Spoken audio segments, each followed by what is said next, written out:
Yo, what's good with it, y'all? It's your boy Lamborghini Preem, back once again talking this boxing shit. And this video right here is just really my thoughts post-fight of the recent Robert Easter Jr. versus Javier Fortuna fight.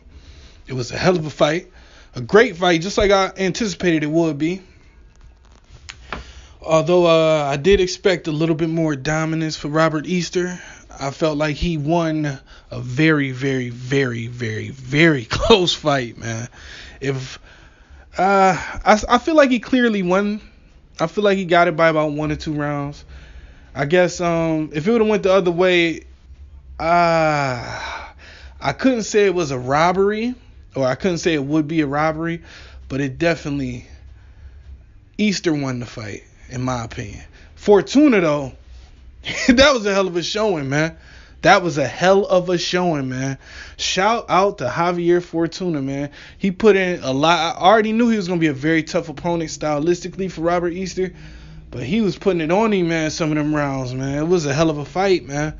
I give Fortuna his props, man. I feel like Fortuna could still be champion at 135. I feel like if they fought again, though, I feel like Robert Easter would have had a lay of the land, and he would make it a little bit easier. It would still be a close fight, though. If they fight 100 times, it's going to be a close fight 100 times. I give 60 of them to Robert Easter. The other 40 would go to Fortuna. Yeah, man, that boy Fortuna, man, you got to give him his props, man. He was out there showing out, man. He was doing a lot more than I expected him to do in this fight against Robert Easter. And I'm not sure whether that's because he's that good, which I'm leaning towards that's probably what it was, or because Robert Easter just, he hadn't run into an opponent that was like Fortuna as yet in his career. You know what I'm saying? But I give Robert Easter props, man. That's what, his third top 10 fighter in a row at 135. He's a very dominant guy, man.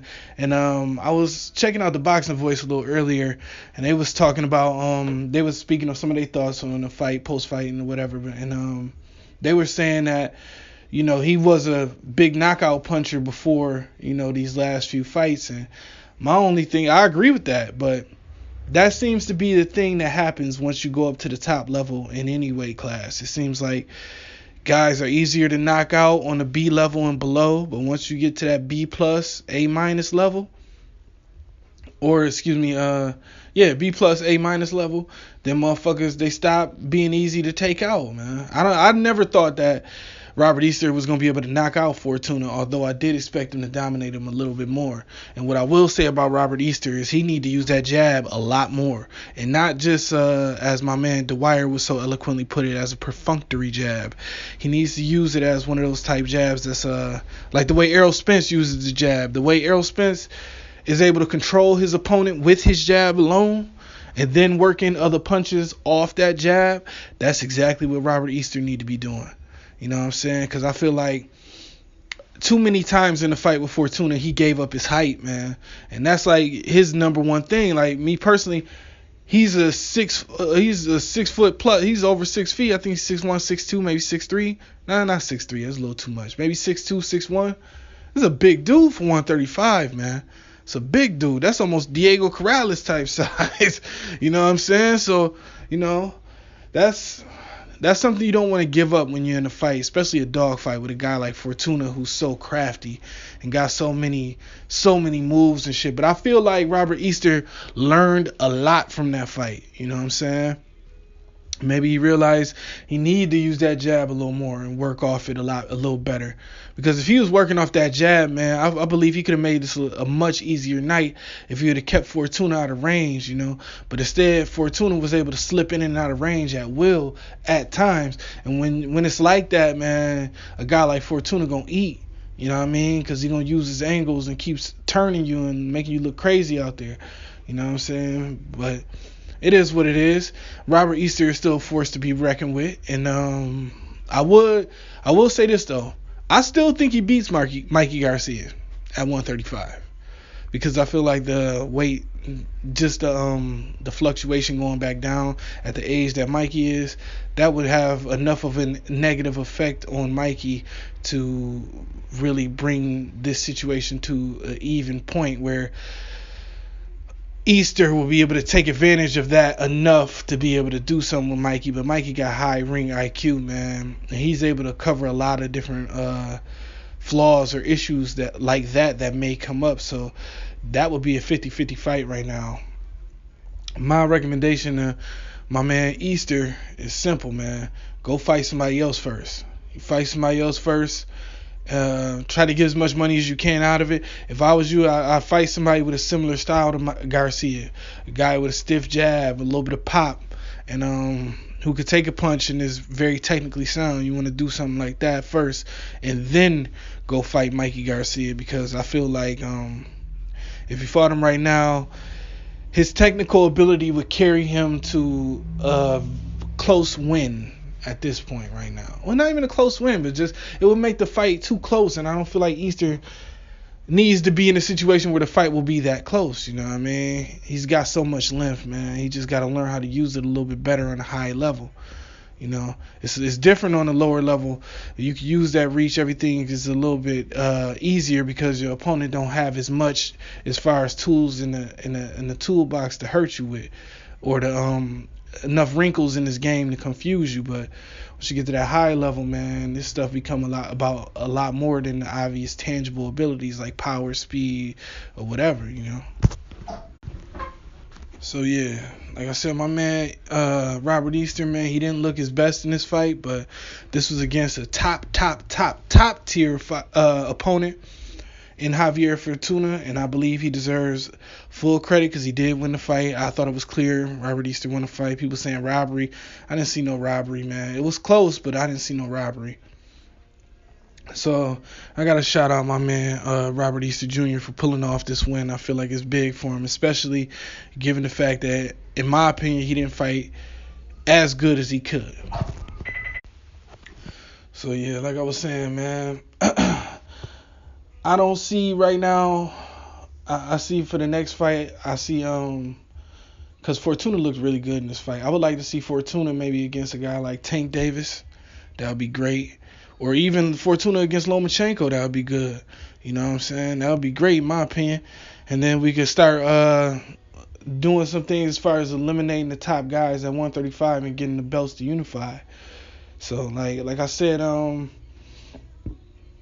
I'd love to see what's his name? Tank Davis fight Lomachenko at the end of that, and then, you know, the winner fight Easter. That would be wonderful, but I don't know how that's going to shake out. But until then, and as far as Easter next fight go, because I feel like he only got maybe about 2 or 3 more fights at 135 before his age forced him to go to 140 due to, you know, him not being able to get down to that weight safely anymore. But yeah, man, for his next fight, he needs to fight somebody with a similar style to Mikey Garcia that could, you know, not necessarily mimic his style per se, but that has a similar style, has similar strengths to a Mikey Garcia, just to see where he's at, you know, as far as that goes. And like I said, man, once I believe Robert Easter got a hell of an upside, man, hell of an upside. He got a lot that he can improve and a lot that he can still learn, but he's already champion. And that's a good thing, man. That's a good thing. When there's that much room for potential improvement and that much room to get better, and you're already that good, it speaks volumes for this kid, man. And I see the sky's the limit for him. You know what I'm saying? So I'm looking forward to seeing his reign, you know what I mean? And eventually I'm looking forward to seeing him in some fights for the unification between him and Lomachenko and Tank Davis. Those 3 in a big round robin, you know what I mean? Because it's really hard to tell who will come out on top. Right now it looks like Lomachenko got more tools than all of them.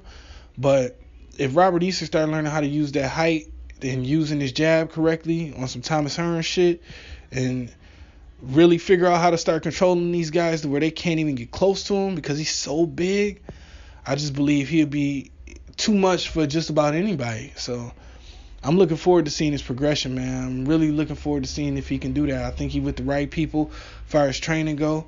You know what I'm saying? I think he doing his thing, man. He works hard. I like what I've been seeing from Robert Easter his entire career so far, and I'm looking forward to seeing his next shit. So yeah, like I said, man, if you fuck with me, make sure you stop by my official site, hustlegameboss.com. Check out my all new album, It's My Turn to Throne Ascension LP. It's available everywhere music can be found. That's iTunes, Amazon, Spotify, Google Play, Tidal. Big shout out to Tidal. Pandora, big shout out to Pandora too. Shit, everywhere, you know what I mean? And if you want to follow me on Instagram or Twitter, it's at Hustle Game Boss. I'm on both, you know what I mean? I'm on Facebook, The Supreme General. Just search for me, you'll find me. You know what I mean? Fuck with me one time. Start fucking with the best, you know? That's what it is. I got a lot of new shit coming out. I'm working on right now behind the scenes. That's why these videos don't really come out like I would like them to. Got a lot going on behind the scenes and shit, but as soon as I get all that shit mopped up and everything be ready to release after I put together this marketing strategy, go ahead and be ready to release those projects, man. You're gonna be pleasantly surprised if you fuck with me, you know. And if you hate me, you're gonna be mad to the motherfucker, you know, because I'm only getting better, baby. So, you know, with that being said, I'm on to the next one. I'm out 100.